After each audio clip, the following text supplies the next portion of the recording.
नमस्ते friends, welcome to my channel lead a better life. मैं मोहित महेश्वरी आज फिर आपके लिए लेके आया हूँ ज्योतिष रिलेटेड कुछ नए अपडेट्स। आने वाले महीनों में आपके लिए क्या क्या है, और अगर आप मेरी डिस्कशन से रिलेट कर रहे हैं तो प्लीज़ इस चैनल को लाइक कीजिए, सब्सक्राइब कीजिए और आगे शेयर कीजिए। फॉर इंडिविजुअल कंसल्टेशन आप मेरे को मेल कर सकते हैं, ईमेल आईडी नीचे लिखा हुआ है। और साथ में ही आप मेरे को इंस्टाग्राम पे भी फॉलो कर सकते हैं, lead a better life astrology से सर्च करके। आइए आगे बढ़ते हैं। कुछ स्पेसिफिक अपडेट हैं उन लोगों के लिए जिनको ऑलरेडी किडनी रिलेटेड इश्यूज हैं। अभी जब मैं कहता हूँ किडनी रिलेटेड इश्यूज, तो उसमें गुरु संबंधित जितनी भी प्रॉब्लम्स किसी को हो सकती हैं, यानी कि kidney related issues, urine issues, liver issues या आर्टरीज और वेन रिलेटेड इश्यूज। आर्टरीज और वेन रिलेटेड इश्यूज में आपके हर्पीस आ जाता है और यूरिनरी इन्फेक्शन यूरिन इश्यू में आ जाता है। और इस तरीके के जिसको भी इश्यूज चल रहे हैं पिछले कुछ समय से, उनके लिए एक स्पेसिफिक टाइम पीरियड है जो कि आने वाला है। टाइम पीरियड है, आप नोट कर सकते हैं, 30 जून से 23 सितंबर। मैं एक बार फिर बोल रहा हूं, 30 जून से 23 सितंबर यह पीरियड थोड़ा सा मुश्किल आने वाला है। उसका रीजन है क्योंकि गुरु जो है वो आपका वापस से केतु के साथ आ जाएगा और पिछले 6 महीने में या पिछले 3 महीने में जो वो किडनी रिलेटेड इश्यूज या गुरु रिलेटेड जो नेगेटिव इश्यूज आपको हुए हैं और जो अभी कूल डाउन हो गए हैं, वो दोबारा से शुरू हो जाएंगे। मैं दोबारा डेट बोल रहा हूँ, 30 जून से 23 सितंबर, और उसमें भी और स्पेसिफिक पीरियड है 30 जुलाई से 23 सितंबर। 30 जून से शुरू हो जाएगा कार्यक्रम और 30 जुलाई से गुरु आपका एक ऐसे नक्षत्र में आ जाएगा जो कि बिल्कुल ही नेगेटिव रहेगा, उसके लिए शुक्र के नक्षत्र में आ जाएगा और उसका गुरु का जो एनवायरमेंट है वो बहुत खराब हो जाएगा। इसलिए जिन लोगों को भी किडनी रिलेटेड इश्यूज हैं, यूरिन रिलेटेड इश्यूज हैं, liver issues, vein artery issues, वो बहुत ज्यादा बढ़ जाएंगे और उनके लिए 23 सितंबर तक यह समय थोड़ा सा मुश्किल रहेगा।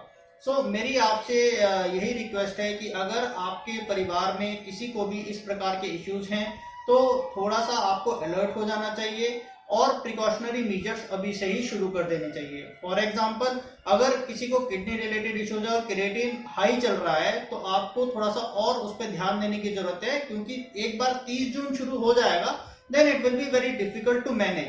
तो 30 जून आने से पहले ही आप उसे थोड़ा सा कंट्रोल करने की कोशिश करें।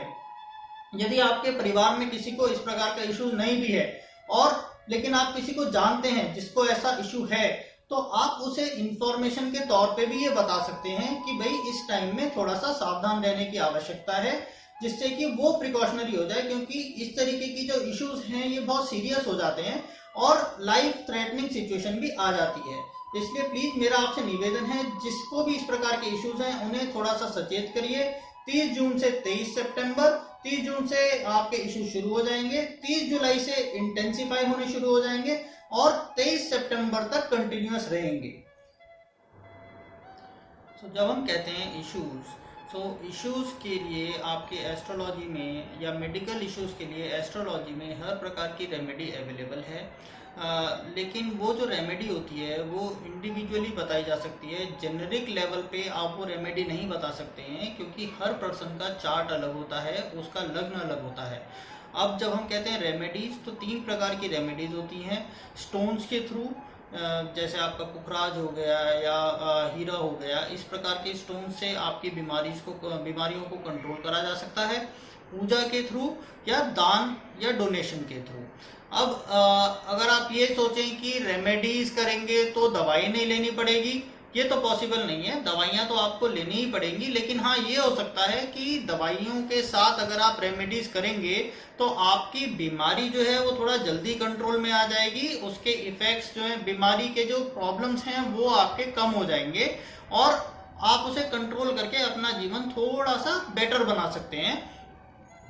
तो इसीलिए अगर आपके परिवार में कोई इस प्रकार की बीमारी से ग्रसित है, kidney related issues, urine infection, stones, varicose veins या हर्पीस, तो आप उसे इन्फॉर्म करें। और अगर आपको रेमेडी जाननी है तो इंडिविजुअल कंसल्टेशन के लिए आप नीचे दिए गए ईमेल एड्रेस पे मेरे को कांटेक्ट कर सकते हैं।